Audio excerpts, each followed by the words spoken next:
Merry Christmas and welcome to Author Update, your weekly dose of publishing news that actually matters to your career. Today we're talking about the year in review, looking at how the book markets have behaved in terms of sales, and which stories have proven profitable and which have cratered. And of course, it wouldn't be Author Update without some AI news, as we take a look at ChatGPT's new image generator and Audible's new AI book discovery mechanism, as well as another daggone Gemini model and a new app store based on ChatGPT. All this and more on Author Update, the go-to hub for author news. For the first time in Author Update history, revenue This for good news traditional segment. We're publishing. opening with good news because it is Christmas, and Jonathan can't get the words out of his cranky There's no marine good mouth. news. There's no good news. The good news happened 2,000 years ago. For the first time in Author Update history, revenue for traditional publishing is up. I know, we never say that. And not only that, but audiobooks have surpassed ebooks in sales. So the Association of American Publishers released its latest StatShot monthly report for October 2025. And publishers have reported total revenues of $1.5 billion across tracked categories, which is a 6.7% increase over last year. For some comparison, KDP showed an 8.3% growth. So traditional publishers are doing a little bit better. Year-to-date figures through October show a modest 0.4% from the same period last year. Hardcovers moved up a little bit, and digital audiobooks climbed from 7.3%. Ebooks went up 1.9%. The part of the market that was the most hit was mass market paperbacks. There was a sharp 22.7% decline. Now, you do have to understand the difference between a mass market paperback and a trade paperback. Mass market is the smaller kind that I grew up with, uses cheaper paper, falls apart more easily. Most, at least indie authors today, are using trade paperbacks. So your 6x9 format is typically going to be a trade paperback, a little bit better quality, and is doing a little bit better. Thomas, what do you think? I don't know why everyone is wringing their hands over the loss of the trade paperback. It's like the worst restaurant in your town closing down. You know, the restaurant that nobody has gone to for years. Forever. It's like, but the food was bad, right? There's nothing about a trade paperback experience that is better than a mass market paperback that's better than a trade paperback or a hardback. So hardbacks are doing the best. If you look at the chart of sales, hardbacks for traditionally published books are 46% of total revenue. Then you have paperback books, which are 31% of total revenue.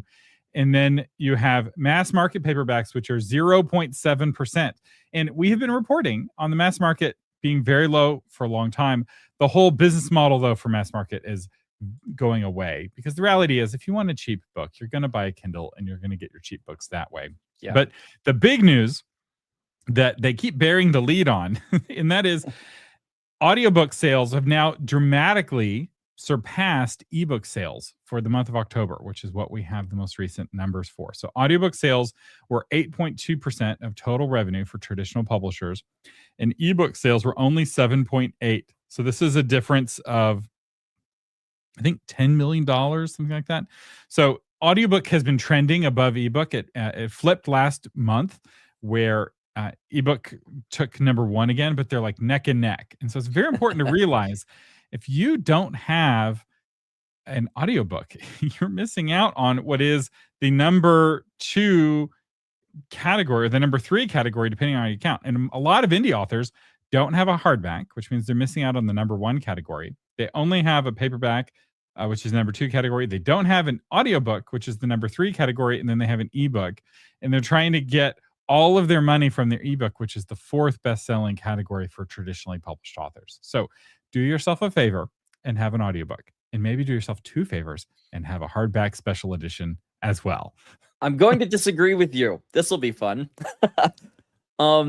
I think we're looking at differences in buying behaviors among the customers. Okay, so there's a kind of book buyer that buys traditionally published books only. Okay, and they want their hardbacks. Okay, hardbacks have the best margins. They look the best. Libraries love hardbacks. This is an entirely different sales strategy than the indie self-published route.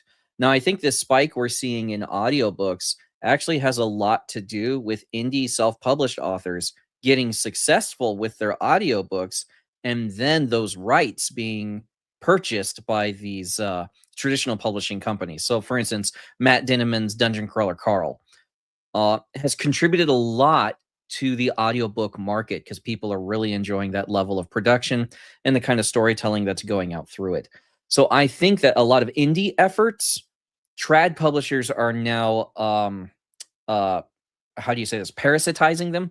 They're trying to adopt them and get They're the revenue coasting. from They're them. the second goose in the V, kind of Right. coasting off the air. I think another thing contributing to the rise in audiobook sales is Spotify, bringing in entirely new people.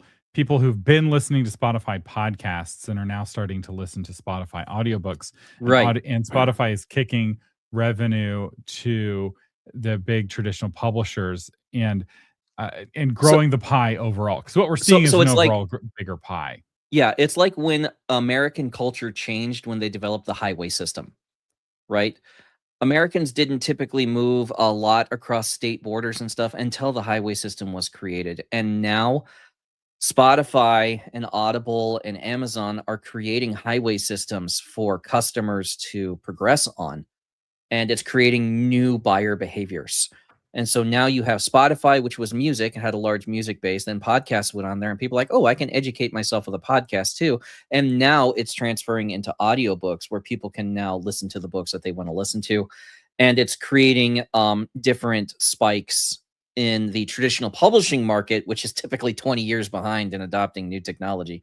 And look at, I mean, these ebook sales, you also have to consider they are charging full paperback prices for their ebooks on Amazon. And that's an important thing we need to point out. Almost all ebook money goes to indie authors. So if we were to look at this pie zoomed out to include indie authors as well, the ebook wedge would be a lot bigger.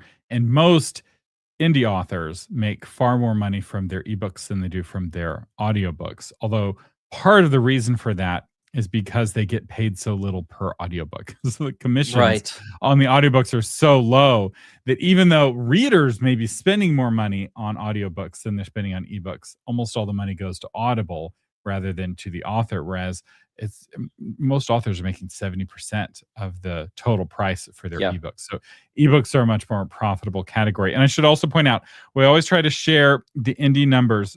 So while the traditional market grew 6.7% over the last 12 months, the rolling average. The KDP Select Global Fund, which is our proxy for the indie market, grew by 8.3%. So even though the last months we reported on this, where trad was down and indie was up, now trad is up, but indie is up even more. So the nibble of market share is continuing. And some more good news. And this was kind of a surprise to me. But Barnes and Noble has been under new ownership, and the new ownership is running the company really well. So, and they've opened up 50 new locations. They're planning to open up 60 by the end of the year. I don't know if they'll quite hit it, but they're trying to beat last year's pace of opening up 57 new locations. So Barnes and Noble is on a rapid growth spree. Jonathan, tell us the details. So again, under this new CEO, James Daunt, he is crediting their growth to strong sales and redesigned outlets that are prioritizing local curation versus corporate curation. So instead of corporate giving you a list of books you will have in your store, now it's up to the bookstore manager to drive sales by stocking books that will sell to his local market. And this is kind of copying the success of local indie bookstores, which again serve that local audience, that local population that really drives a lot of the loyalty. My wife's favorite rom-com is You've Got Mail, which is all about the battle of the local indie bookstore against the giant corporate bookstore, which is obviously Barnes and Noble. And I have a whole episode on this called it's about the American nations. I think it's about the 10 kind of super regions inside the United States and how different parts of America are different from each other. So if you've ever wondered how New England is different from the Midwest, or how the Midwest is different than the Deep South culturally. I break down each region in that episode.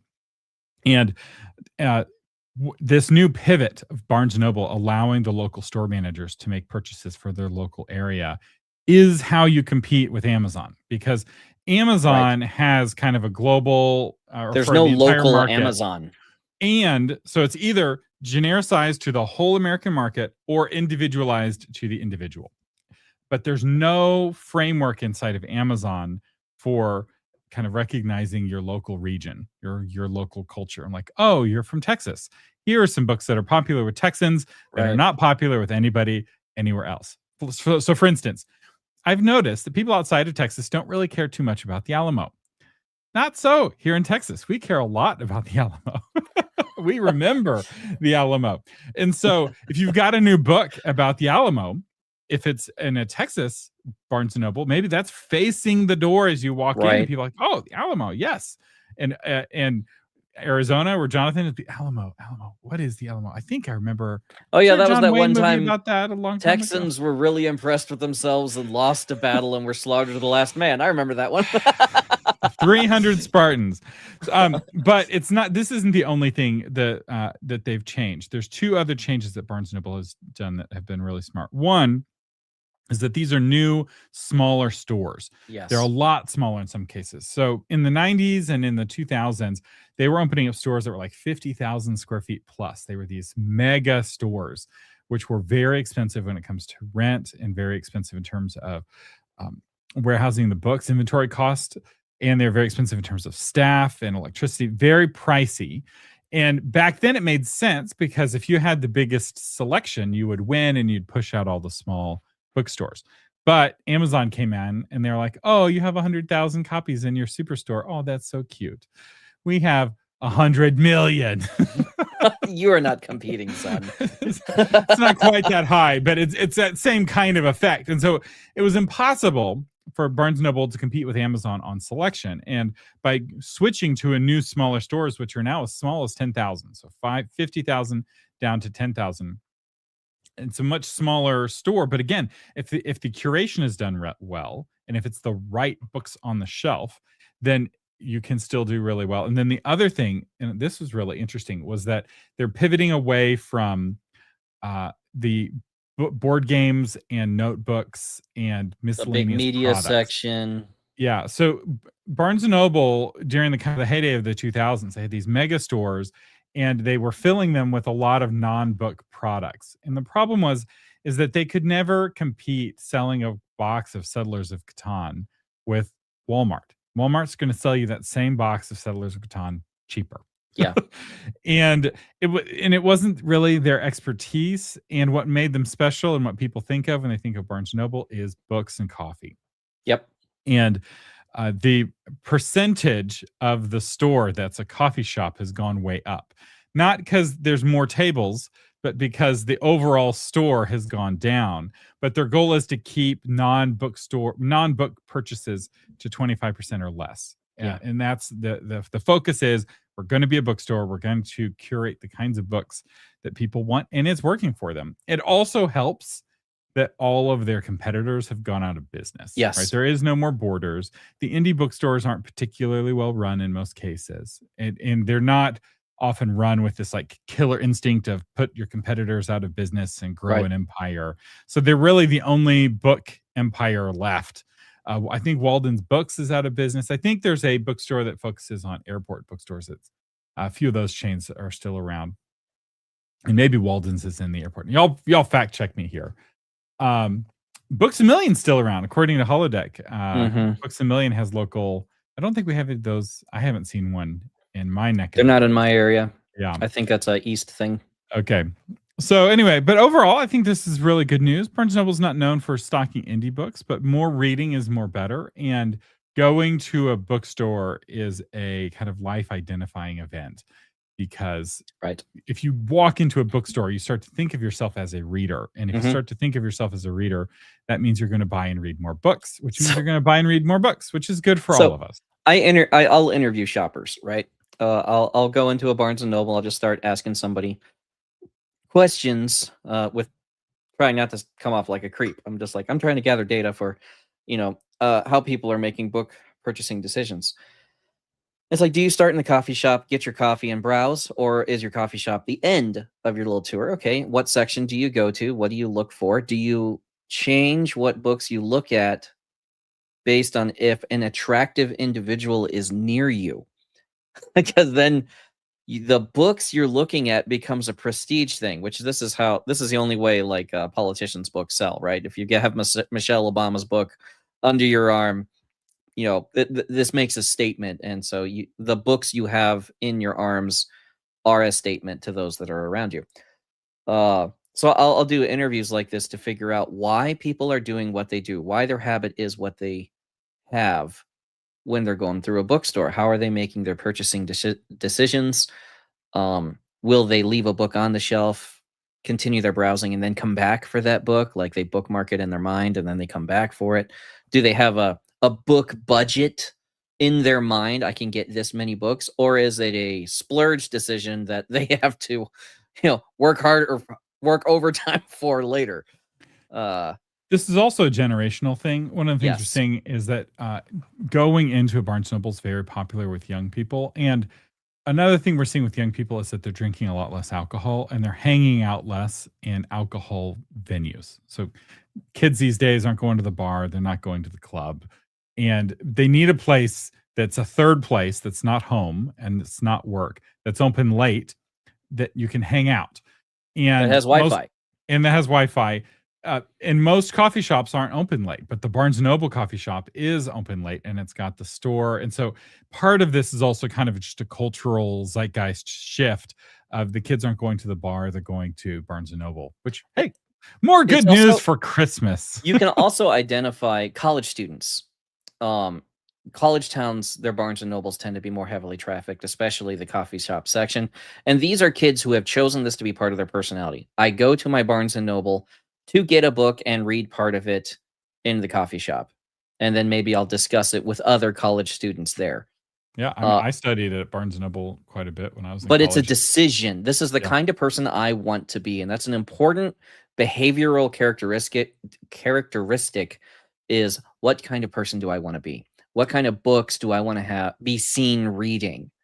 And I think if they bring the indie shelf, if they bring local author shelves and local authors actually do a good job, which Tucson doesn't, let me just say, every time I see local Tucson books, it's all the same thing and they look terrible.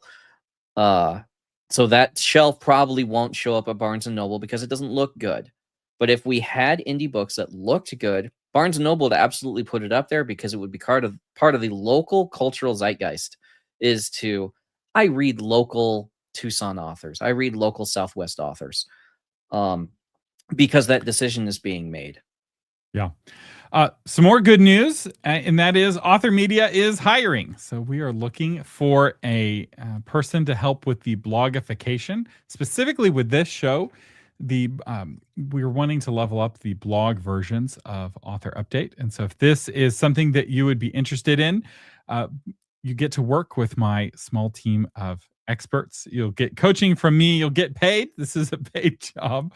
You'll also get free access to all of the authormedia.com courses and possibly assignments to go through some of it, depending on your skill set, and a free ticket to the Novel Marketing Conference. We're looking for somebody with an editing, writing, and particularly blogging background. So in your application, as you email me, make sure to include a link to either your blog or a blog that you contribute to.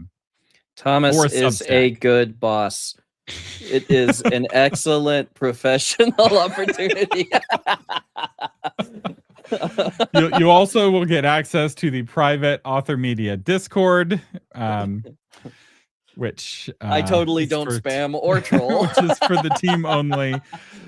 Some other things we're looking for: WordPress familiarity is a plus, good taste when picking out stock photos, and basic SEO knowledge. If you don't know what SEO is, please level up your SEO skills before applying for this job. And one of the things that can help you with SEO is AI, which takes us to our AI segment. And back on our audiobooks kick, Audible has just added a new AI feature, and I have yet to hear an author complain about it. which is saying something because authors love to complain about AI. I feel like you're not around authors enough. My most recent episode on novel marketing was about AI models. It was me and the nerdy novelist. It's doing very well in terms of views, but it has so many angry comments from authors that are leaving me their thoughts about AI.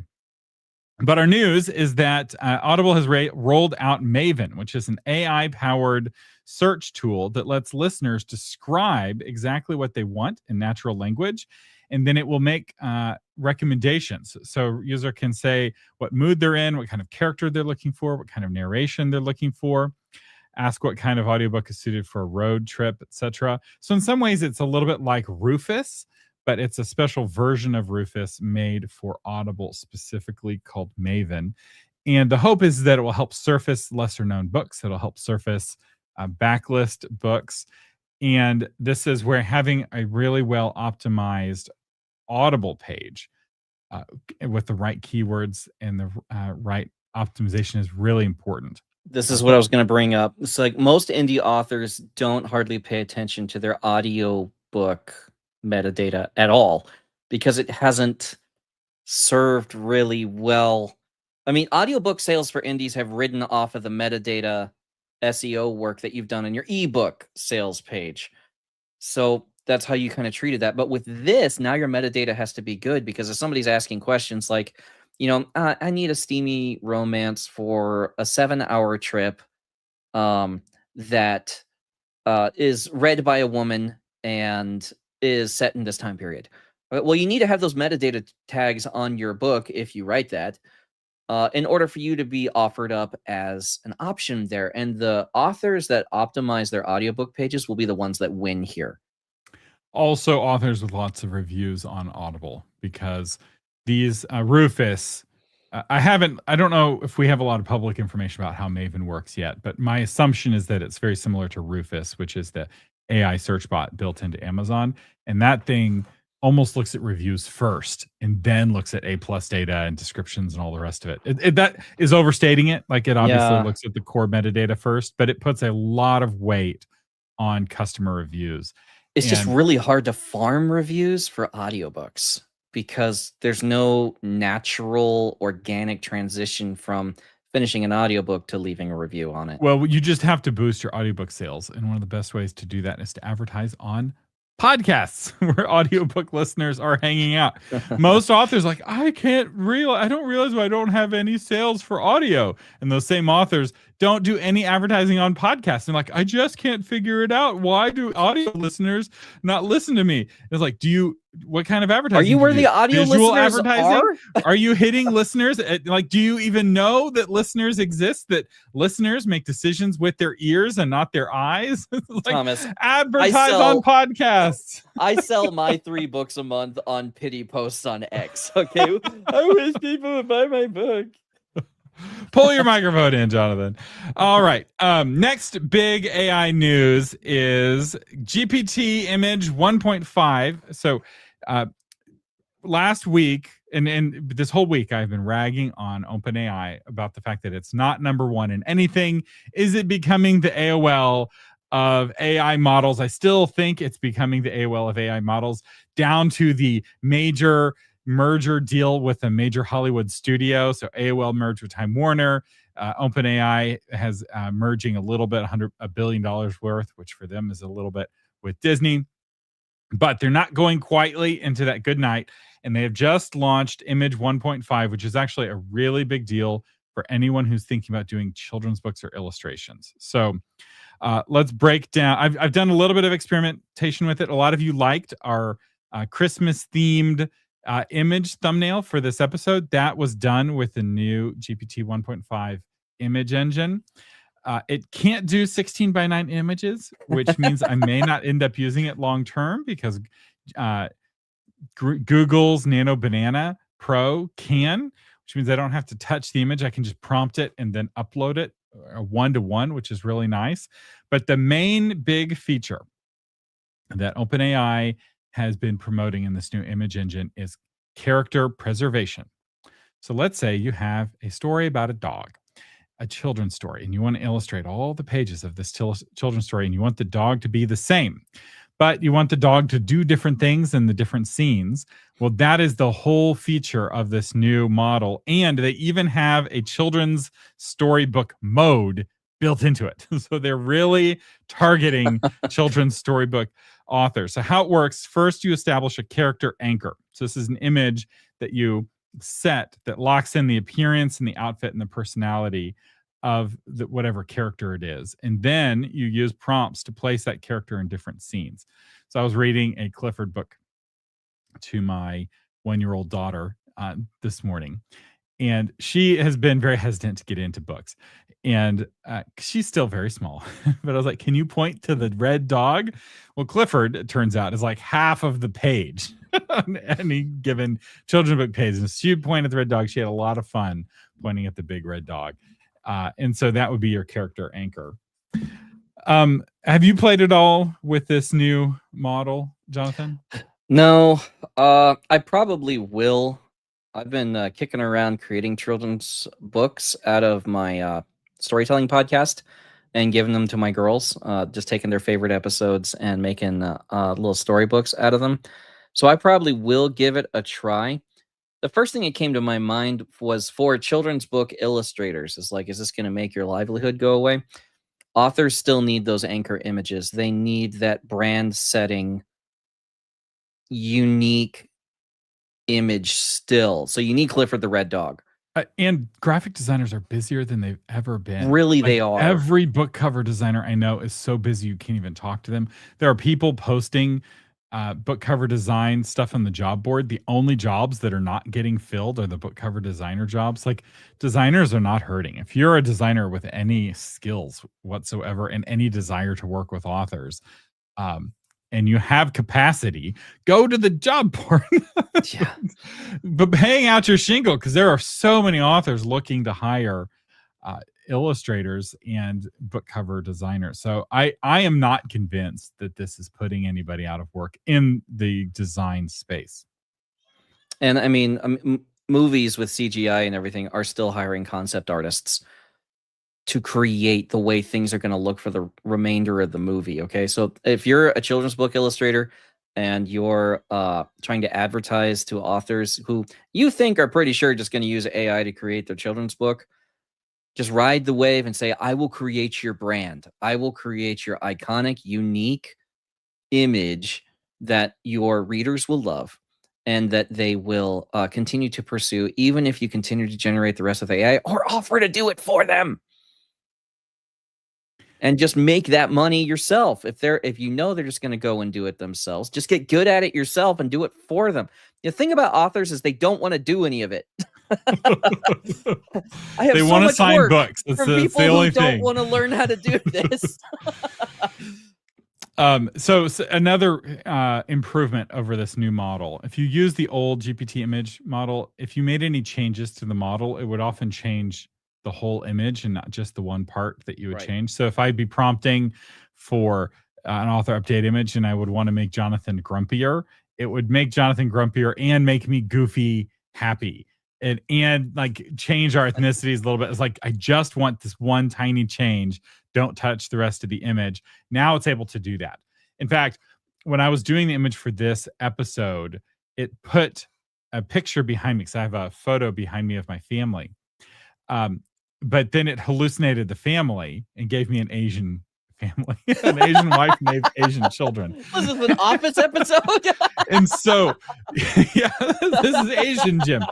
And so I did what I normally do, and I airbrushed out the photo, and I had this big white box there, and I was like, I can't have this there. And so I just put the words Merry Christmas in really small print. I'm like, I'll leave it. But then I was like, I wonder if GPT could have done this for me.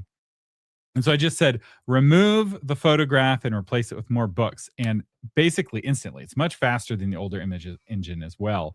It just replaced the frame with more books, looked very natural, and it didn't touch the rest of the image. And it was way better. And it's going to change my workflow now, because now I can edit an image just by talking to it. I will say, though, if you tell it to remove something, it'll often replace it with something. So, Lori, who's on our team, was playing with it, and she made an image, and the guy was holding a beer can, and she didn't want to replace the beer can, so like remove the beer can, and then the guy was holding a duck, which is totally inappropriate. And so it's like like my prompt of like remove the photo frame and replace it with book covers, that sort of thing is better. You're still going to need to learn how to prompt images. It still can't do 16:9, which is a real deal. It really needs to be able to do that. That's like the thing it should be able to do. Every image I make is 16:9. That's this ratio of our blog images. It's the thumbnail images, and when I'm making a slide, all of it is 16:9. It's literally the only kind of image ratio I want, and it's the one image ratio it can't do. All right, so moving on to real quick, our final when we have next AI story, Gemini 3 Flash. This is Google's new model. I've heard a lot of good things about it. I tested it all week, and I hate it. I wanted to love it because I was using 2.5 Flash on several of the Patron Toolbox tools. And I may still use Gemini 3 Flash on some of the tools, but I have not switched any of them yet because Gemini 3 Flash is crazy. It is like bending on LSD. It's scoring one of the worst of any of the models on hallucinations, and it is just tripping. That this model is just in its own fantasy land. And so one of the main things I use AI for is research. And Gemini 3 Flash from Google, the search engine company, cannot do research to save its life. It will just hallucinate straight up stuff. It can't give you links to things that it found because I don't think it actually found anything. And I was triple prompting for 2 days solid. I was triple prompting GPT 5.2, Grok 4.1, and Gemini 3 Flash. And I finally just gave up on 3 Flash because it was never able to compete. And it's not like I was comparing it to the Pro models and the Flash models, because even when I switched to Flash Reasoning, it couldn't beat Grok 4.1 fast reasoning, which is another fast model. And Grok was outperforming it every single time. Grok outperformed Gemini every single time. GPT and Grok would trade blows. Grok was winning most of the time, but GPT would occasionally come in clutch. So that's why I'm still double prompting. It's behaving like that employee that lied on their resume, right? Yeah, man, I totally know what you're asking about. Yes, SEO. I totally know what SEO stands for. Let me Google that. Conversation. Yeah, it's fast. It can hallucinate. It can give you. It's the fastest hallucinator in the West. Hey, that's a skill, And apparently, the Grok guys said that this is going to happen. They said that the approach Google was using is fundamentally flawed, and it's actually the errors are going to compound, and they're going to create more hallucinations. So that's a major problem in the AI race right now, because if you lose credibility right now, you're done. People will make the jump. And this is actually connected with politics a little bit. And it's why Grok and XAI think they're going to win long term with their maximally truth-seeking approach. Because when an AI is learning things by reading the science, let's say, and then it comes to inconvenient conclusions that are politically inconvenient, and then you beat it with a stick, saying you can't come to that conclusion, it's politically inconvenient. That's the sort of things that can make an LLM go crazy because it doesn't know which truth you want to hear. Right. And Grok's approach of just say the capital T truth is a much superior approach long term. And so it could be that Google's politics are getting in its way. I will say my experiments with 3 Pro didn't lead to as much hallucinations. So I'll follow this. We'll see if they're going to just get themselves into a terrible place. I will say Google long term has a real advantage in compute because they make their own chips and they have a lot of compute to throw at problems. But Gemini 3 Flash does not have the Thomas Umstattd seal of approval as much as I want to give it to it. Although Nano Banana still does. Nano Banana will give me a 16:9 image, and so I love Nano Banana. All All right, right. so last bit of AI news is there is now an app store for ChatGPT. OpenAI's app store has arrived. It's launched a new app directory. It functions as an in-chat app store. Developers can now submit third-party apps for review and publication. This is a major evolution from the 2024 GPT store, which focused on custom chatbots. Now we have interactive tools that will integrate real services directly into your conversations. So you can access it from the ChatGPT sidebar or chatgpt.com/apps. The top 3 apps that authors are probably going to use would be Canva. Authors are already using Canva, and just the ability to graphic design through text, which is something authors prefer anyway, is going to be a major help. There's Coursera. I don't know how to say that. Coursera? I assume that's how it's said. Ranks high for nonfiction authors and those that are trying to build expertise, credibility, anything like that. It allows you to browse courses, enroll courses, and discuss content in real time. If you're researching complex topics, you'll get structured learning paths that can feed directly into your manuscript. And then Figma as well, if yeah. you're doing like mind maps or character relationship diagrams. This is the very beginning of the App Store, so I wouldn't be surprised if more of the apps that you use on a daily basis start to have a ChatGPT app. Like there's a Photoshop app, for instance. And so if you're wanting help going back and forth between ChatGPT, I was actually on a call with an author earlier today, and she pays for Photoshop and she pays for ChatGPT. And so this is a really obvious connection for her to make, because that makes both tools more powerful, the fact that they can talk to each other. But I know many of you are switching away from ChatGPT to the various competitors. Author Arsenal is finally here after telling everyone about it over and over again with no link even. Do you know what a warm-up is? Do you know what a runway is? No, seriously, this thing gave me so much trouble. But yes, the first episode is finally up. You can now see a tutorial on Vellum, along with a fun little history and a breakdown of its features and things for authors to keep in mind. It has my inimitable personality in it, and tried to make the tutorial as helpful as possible. So far, people seem to be enjoying it.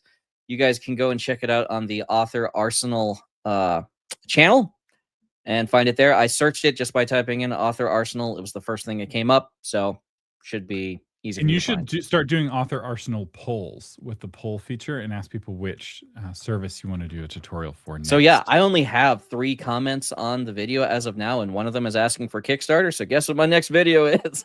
Yeah. So I have a whole long list of tools I want to go through. I don't mind adjusting the order in which I research and do the scripts and do the videoing. So my next one is going to be on Kickstarter, how to create a Kickstarter campaign, run down through all the steps, tell a lot of jokes about it, try to make it as enjoyable as possible. I'm also doing the Author Arsenal Writing Challenge starting in the new year, January 5th. That will have you write your book, short story, novella, whatever your project is, in 20 days throughout the month of January. You will have a United States Marine dragging your carcass across the finish line every day. I'm lazy not reading, carcass. I'm no, your exhausted carcass. But I will not be reading the words that you write. I'm just checking your word counts. I will just be dragging you across the finish line every single day. It's an accountability exercise. I plan on doing 1 a quarter.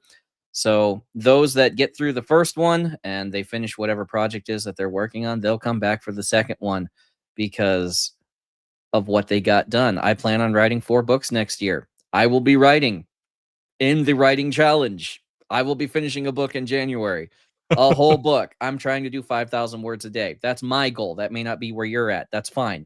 I'll have classes on productivity, on how to help you deal with distractions, on how to plan and outline your book the night before so that you are ready for the next day's writing, so that you are ready to hit it. We're results oriented.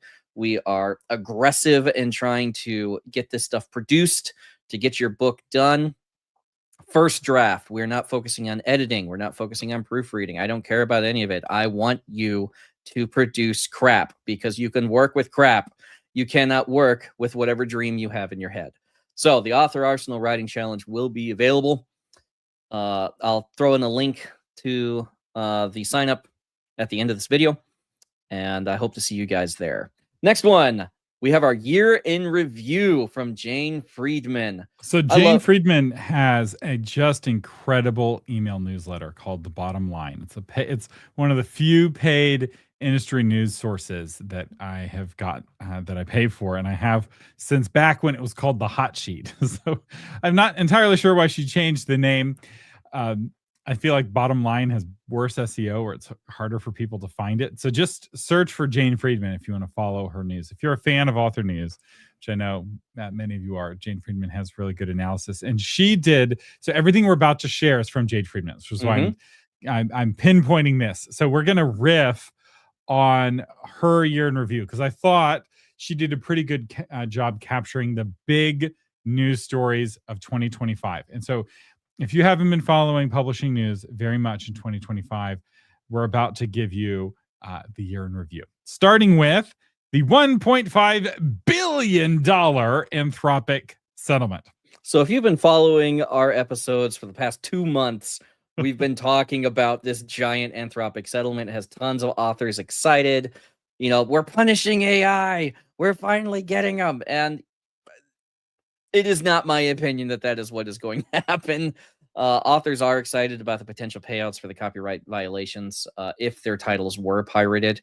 And of course, on our channel, we gave the ways that you can check and see if your title is on the list and if you are eligible to receive the payout. Looks like it's about $3,000 per title that can be expected. That's fantastic advertising money. Honestly, if my book was in there, I would get $3,000 and I'd throw it all into promotion.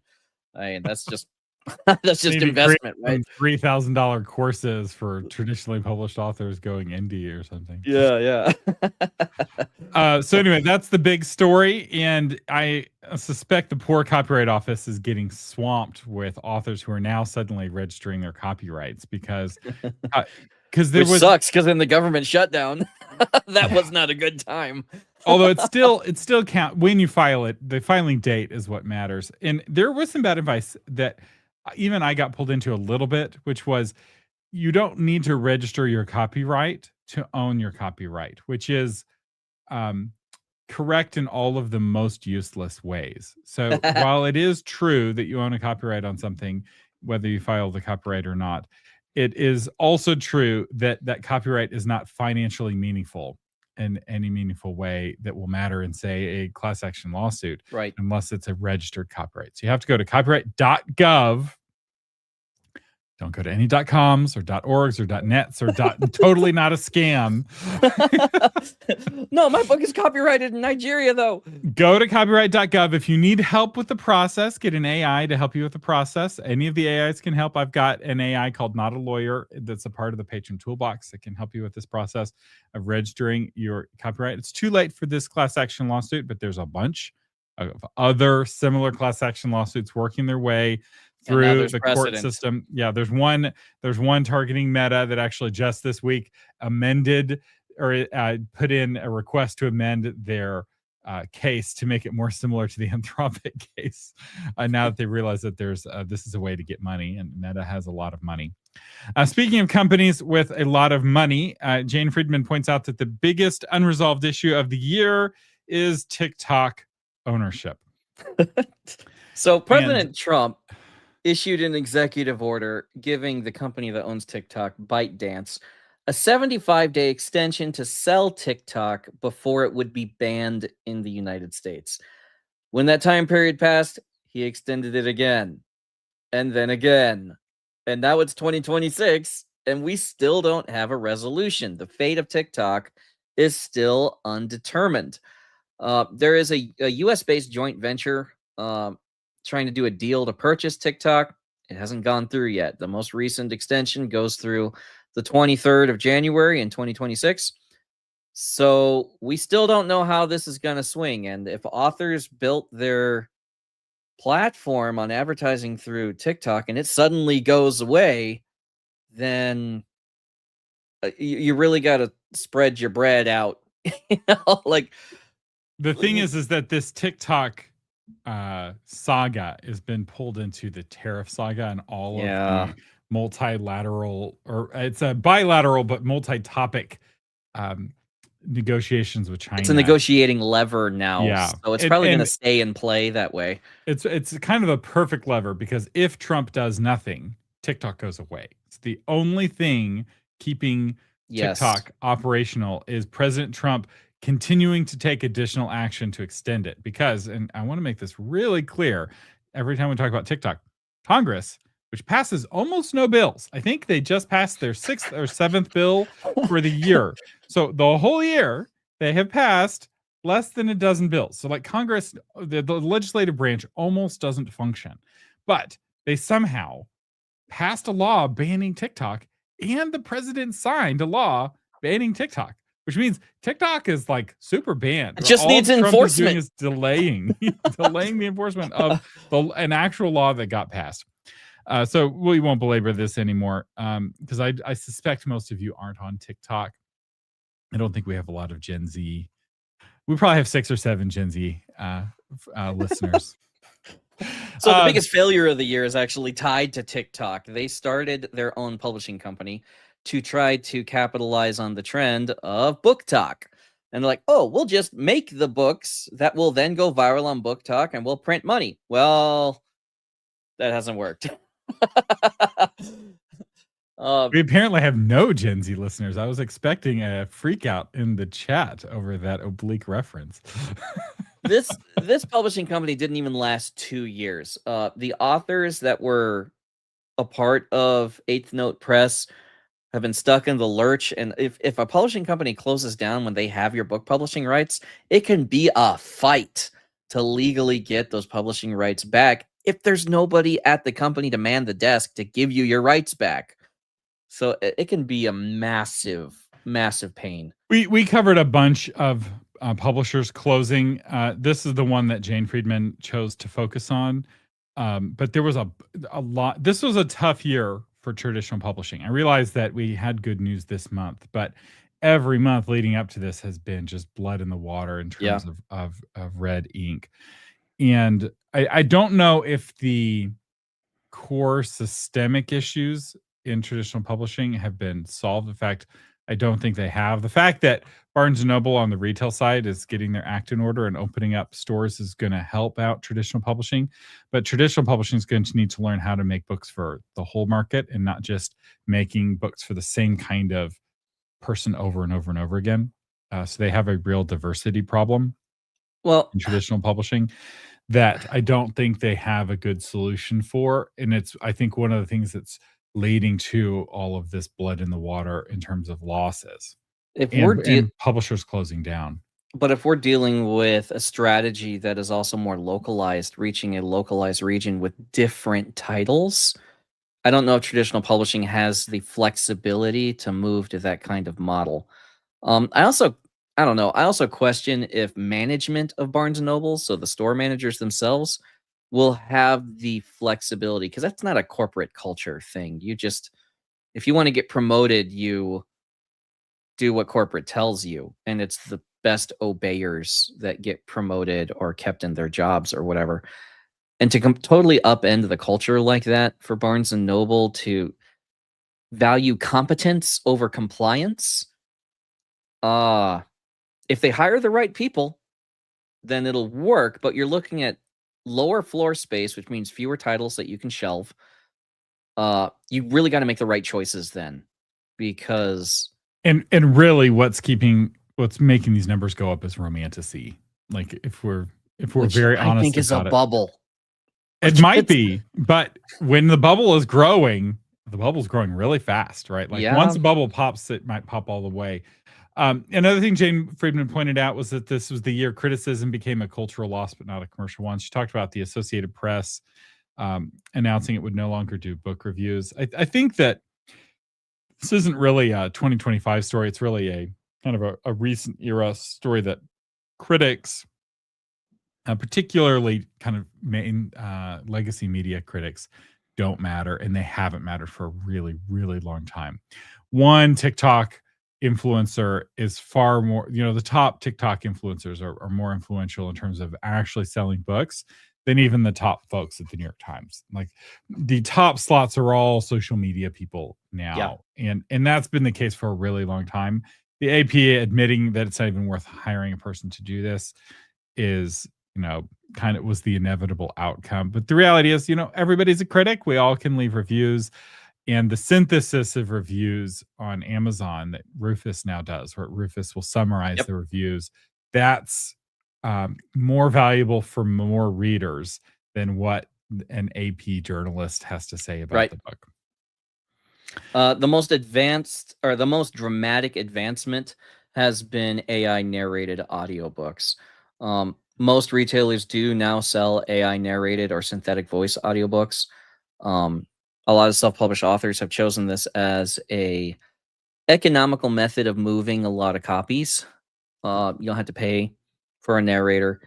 You get a lot more fine-tuning control depending on the model you're using. If you're using 11 Labs, for instance. And the big breakthrough has been the quality. Yeah. The improvement in quality has been just mind-blowing just over the last 12 months. The ability for it to do emotions now and to act and perform the text. There's been a lot of attention on AI text and AI images and AI video, but AI voices have actually had a leaps forward. In fact, I was just seeing that there's a new open source model that was recently released that was comparable to 11 Labs. I haven't tested it out yet, and I don't remember the name. I'm sorry. But that's where it's all going, right? Everybody's got better voice models, and the quality of AI narration is just improving quite a bit. And I don't know if it's going to actually put any pressure on human narrators. I haven't seen that yet. I see benefit to human narrators from this because people are going to get an ear for AI narration. It's already all over YouTube. A lot of videos now have these AI commentators that will break up the video and everyone hates it.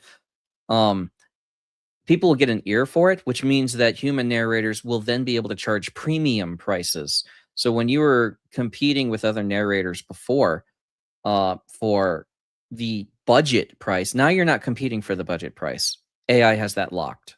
They will always be able to do it cheaper than you, which means now you pivot to the quality premium production to where you're able to emote so much more than the AI. I mean, and if you really target your niche, like, and when I narrated Semper Die, I was really good at narrating Semper Die because I'm a Marine and I know how to talk like a Marine. I know how to shout and do all that stuff like a Marine. So people are really enjoying it because, like, this sounds like a Marine. That's because it is one. The AI is just not going to be able to do that. You can't create an AI Marine because it would break so many rules, so many content advisory rules on the AI model. It would be like, I'm not allowed to talk like this. My mom doesn't let me. So I think the AI tool was Chatterbox Turbo from Resemble AI. It had a release, just a few days ago, according to Grok. And it can create a voice clone off of a voice with just 5 to 10 seconds of audio with no verification required. So hackers are going to love this tool. And you're going to have to not trust phone calls.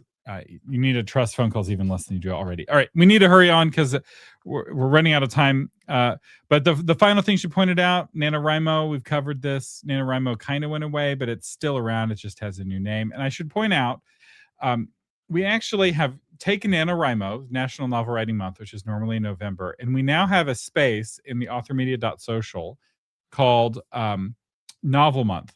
And so I rename it every month. So right now it's Novel December, and I'm going to call it Novel January. So if you're going through Jonathan's Suffer with a Marine boot camp, you can post your progress there publicly.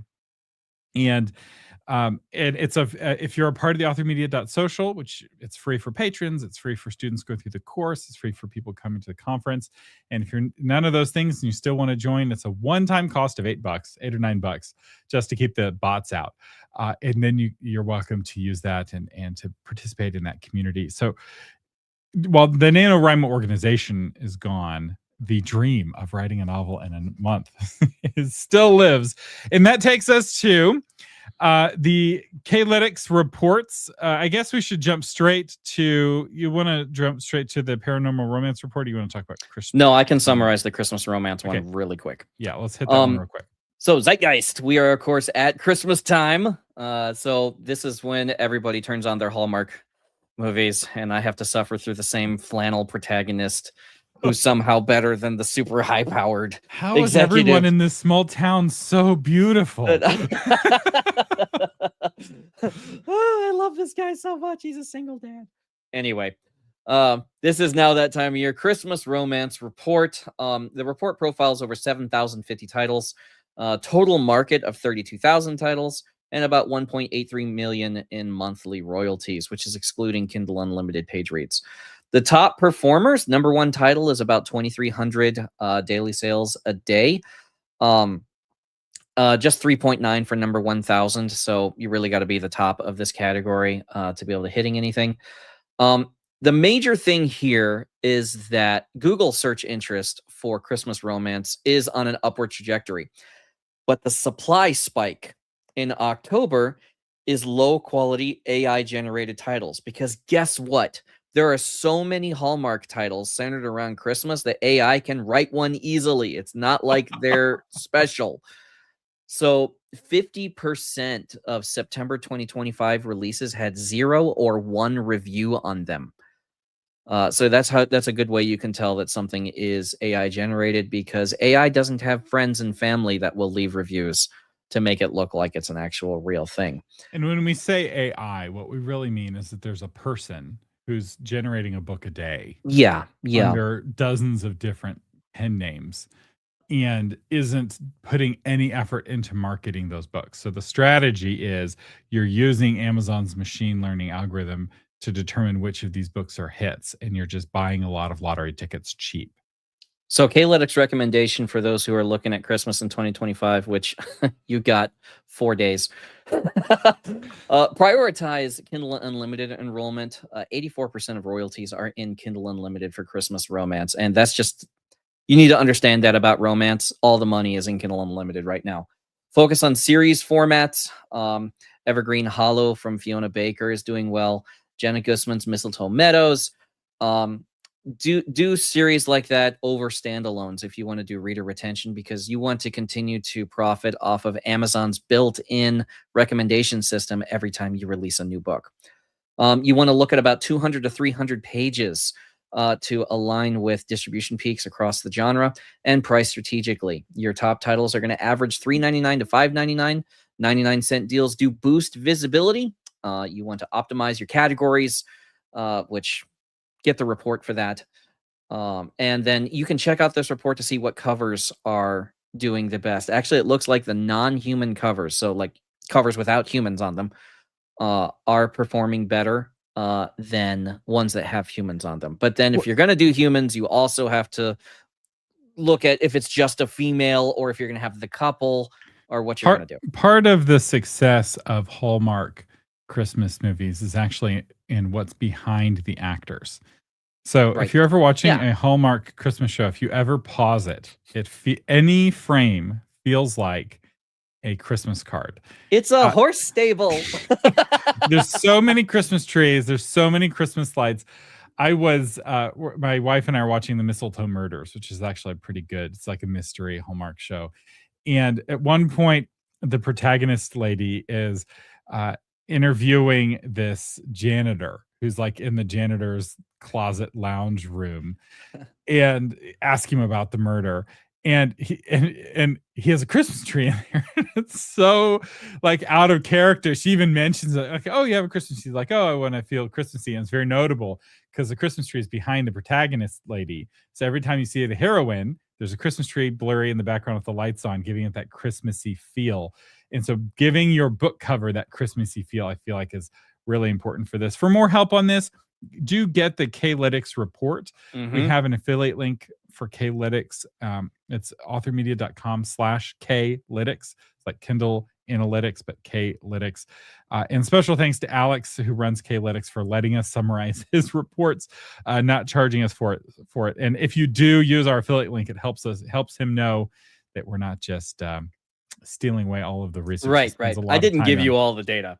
Yeah. I just gave you the peaks. And this is a good time actually to start brainstorming ideas for a Christmas romance for next Christmas. This isn't an ill-timed story. But the big one is paranormal romance is being flooded with AI slop. So real quick warning here. This may not be family friendly. This is our last segment of the day. If you Stuff have we got to children, talk about here is gonna be super fun coming from a Marine. we're gonna make it as family friendly as we can, but just realize the absolute degeneracy of romance fiction right now. It's just absolutely degenerate. And I'll post a link breaking down. There's a great YouTube channel, actually, The Second Story. It's my new favorite YouTube channel on writing. She's got a great episode about the degeneracy of modern fiction, but it's really modern romance is her primary focus of that episode. Jonathan? All right. So, oh man, I don't want to do this so much. We've been skipping this for weeks. This has been on our list for a month. We committed ourselves to it, though, in the episode title. Here we are. We're doing it. We're getting it out of the way. So, paranormal romance has been a thing for a long time, several years. It basically tries to define itself as anything outside of normal. So, like, you got your shifter romances, which is awful. You got your alien romance, which is awful. You get, but like your dark urban fantasy kind of romances. Technically, I think Twilight falls into the paranormal romance, and probably can be credited with starting it. At least the surge that it got. No, romantasy has eclipsed paranormal romance. In my head, paranormal and romantasy are the same thing, but I do understand the division that people have on them, and there's a different buying pattern involved with paranormal and romantasy. And paranormal is rooted in the real world with tweaks, whereas romantasy typically is taking place in a different world. Yes, you have a new setting, a new so think of Chronicles of Narnia paranormal, because the children are coming from the real world. It's portal fantasy, so it's kind of different. Yeah, it's kind of both. But it's the real world with a twist, especially like The Magician's Nephew is very much paranormal. Right, that one does, yeah. Lord of the Rings is fantasy, right? There's no connection with the real world. Well, if you get into the lore, actually, we are in Middle Earth so today. There's a different question that's being asked by someone who's looking for paranormal romance, which is, what if the world I lived in was cooler? You know, and that's kind of the idea. What if that cute boy behind the counter, you know, Taylor the latte boy, which that's my wife knows that song, that's why I know it. What if he was a werewolf, you know, and he has a dark past and he struggles with his hungers and, you know, stuff like that. And it tells of a cultural hunger for the otherworldly, or what I call the transcendent, something that moves beyond the rules of the world that we live in, but still influences the world that we're in. Google Ngram data shows mentions of paranormal romance surging since the early 2000s. It coincides with global upheavals like economic recessions, pandemics, social unrest. People want the world to be different. If the world sucks, then they want it to be better or cooler than it was. There is a broader zeitgeist in this growth, which is a craving for escapism.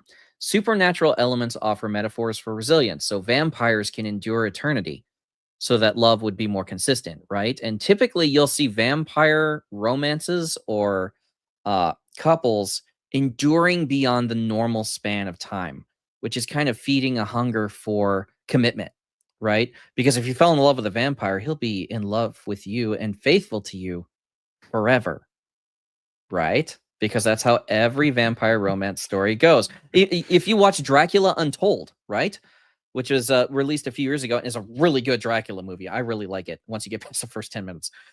But that romance, his undying love for his wife, is shown to be eternal, and he will find her again when she's reborn later. Reincarnation plays in a lot in the vampire romances because they're looking for that soul that they're there to be knit to. And that's a very romantic idea, is that the fated one.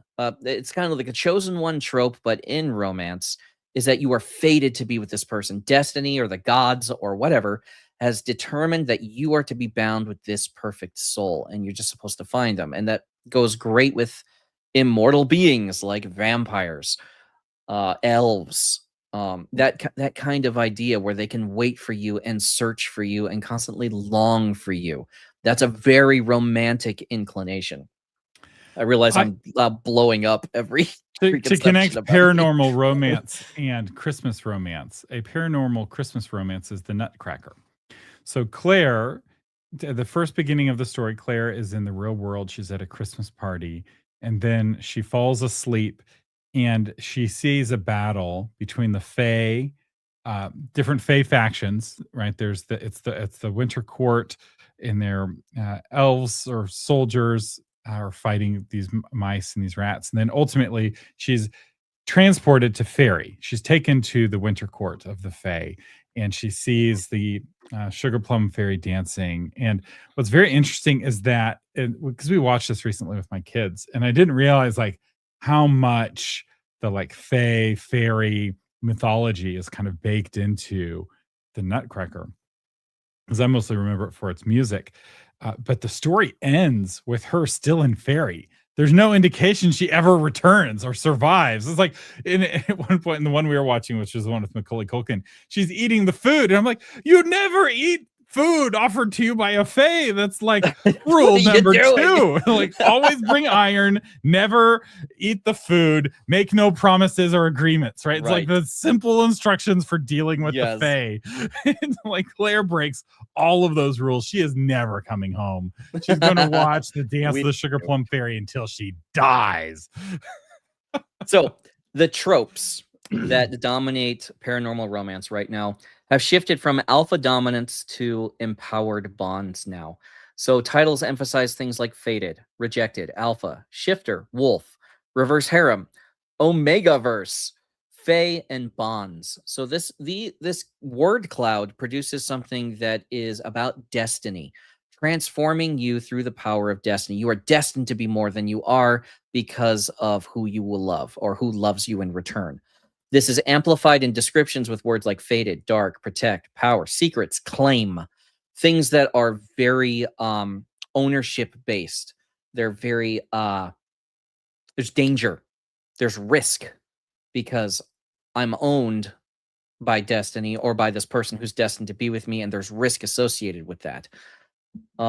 They can't spell Thomas's name. The Fae would never get him. Some tropes indicate a desire for meant-to-be connections, and this is largely probably associated with dating app fatigue. People are tired of shopping and going through all the losers and creeps on dating apps to try to find the one for them that they could just tolerate for a while. So they're really craving this meant-to-be perfect mate that they can find. China has done an interesting thing, because they found that one of the things that has ruined their dating market, because dating markets are breaking down all over the world, is fiction where women, where billionaires fall in love with common women. Yep. And it was such a problem that it's now illegal in China to create a TV show with that storyline, because they're like, we need our common women to marry our common men and have children so we can continue to exist as a country. So I'm not saying that that's a good thing, but that, and it's so much the CCP's approach to things, which is just every problem has a solution, which is a government law. But we have that same sort of thing here, where the dating markets have collapsed because because women are hypergamous and they're all wanting either equal or above in a hierarchy, in a power hierarchy. And there's a whole bunch here I don't want to get into, maybe for another Zeitgeist segment where we talk about guy-girl relations and how they're breaking down in Gen Z, and how people aren't dating, and they're not getting married, and they're not making babies, and whether or not we'll even continue to have a future as a species, because the birth rates are collapsing way faster than we anticipated. All the models were way off. Anyway. So Dora brought up an interesting point here. She says, how fascinating. I would have thought enemy to lovers would be in the trope list too. Not anymore, because in a lot of feminist verbiage has been trust your instincts. He's a dirtbag. Believe that he's a dirtbag. You know, this goes back to the whole do you choose the bear or do you choose the man kind of argument, which was a serious zeitgeist shift in feminine thinking, because now we're all looking at this one question. And the majority answer that came out of that is trust your instincts, and men aren't to be trusted. So enemies to lovers doesn't work in that kind of thing, because now in the feminist mindset, you're setting yourself up for abuse, because now you're getting with a guy who doesn't deserve you. And instead, what it has is become alpha males and strong females. So where the female has always been strong, she's not in a position to take abuse. She will fight against the abuse, and she will not tolerate it anymore. And so dirtbags will be treated as dirtbags, which honestly I'm in favor of. But the alpha males are very dark. Like they're so there has to be risk. There has to be danger. Dark romance. Not all paranormal is dark romance, but there's a lot of dark romance inside of paranormal. And so, according to Alex with his K-Lytics data, 62% of September's new titles were likely junk AI books. 62%. So of paranormal romance. Of paranormal romance. And so, which probably is just a handful of people generating those thousands of books. Because once you figure out how to make books with a pure AI pipeline, you can generate books very quickly. And the market is getting flooded. The zone is getting flooded.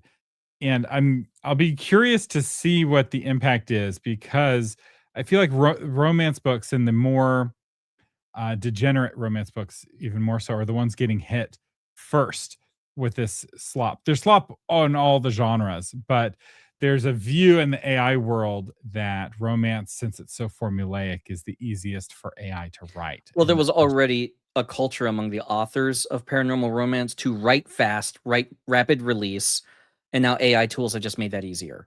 So there was already a culture of, it wasn't ever produce quality that people will like to read. It was always put out 2 books a month.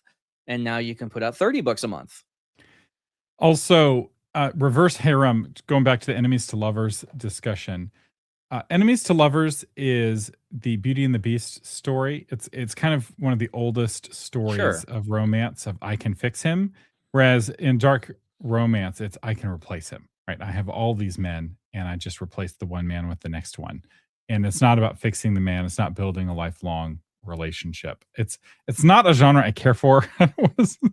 I don't think it's good for society or for civilization that this genre is so popular. So there are the most successful paranormal titles right now are the ones that are blurring the genre lines. Okay, so there's going to be overlap between romantasy, urban fantasy, and cozy mystery, and you're going to see paranormal is actually absorbing high fantasy elements for richer world building. Like Fourth Wing by Rebecca Yarros is a romantasy title, so paranormal will try to hijack from that. And you can do that through Portal fantasy, where they go back to the real world for a little while, then go to the fantasy world for a while. You can see that kind of success there if you're telling a good story. Search terms are mixing cozy with paranormal. There's a softening zeitgeist. Okay, they don't want it so hard and dangerous anymore. They just, kind of like, I would like to be in love with a detective who has some otherworldly abilities sometimes, like that would be cool. Because right now the zeitgeist or the culture is stressed. It is stressful. And when the real world is stressful, people will seek escapism. Or they'll seek head-on tackling it. Okay, you've got Doom and you've got, Farmville. And this is something we probably need to do a whole zeitgeist segment on, because I'm going to need to do some research and analysis. But consumer sentiment is at just a historically low place right now, even though the economy overall is doing well. Right, so the stock market's hitting record returns. Gas is cheaper than it's been in a long time. Eggs are cheaper than they've been in a long time. But it doesn't matter. People feel really bad. The vibes are off with the economy. Yeah. And when it comes to the way that consumers behave, aka readers, the vibes really matter. And the kinds of books that people buy during a bad vibes time are different than the kind of books that people buy during a good vibes time. And it's this isn't the billionaire romance segment, but there's often overlap, right? Whereas he's a billionaire and he's a vampire.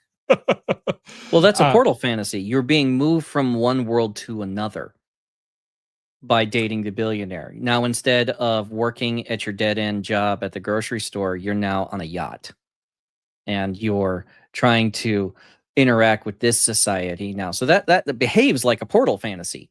So I can see why billionaire romance works. You have the old movies like Pretty Woman, just these things that move people from one setting to another, from one context to another, and then they have to adapt. Like in Enchanted? What is that? Ella Enchanted?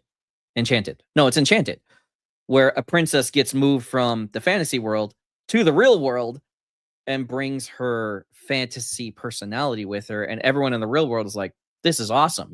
That's like the success of the movie Elf, which is where you have Will Ferrell, who my wife detests with all of her soul, goes from a fantasy world at the North Pole to the real world to find his dad, and he brings his love of Christmas with him, and it makes everyone else enjoy Christmas so much more.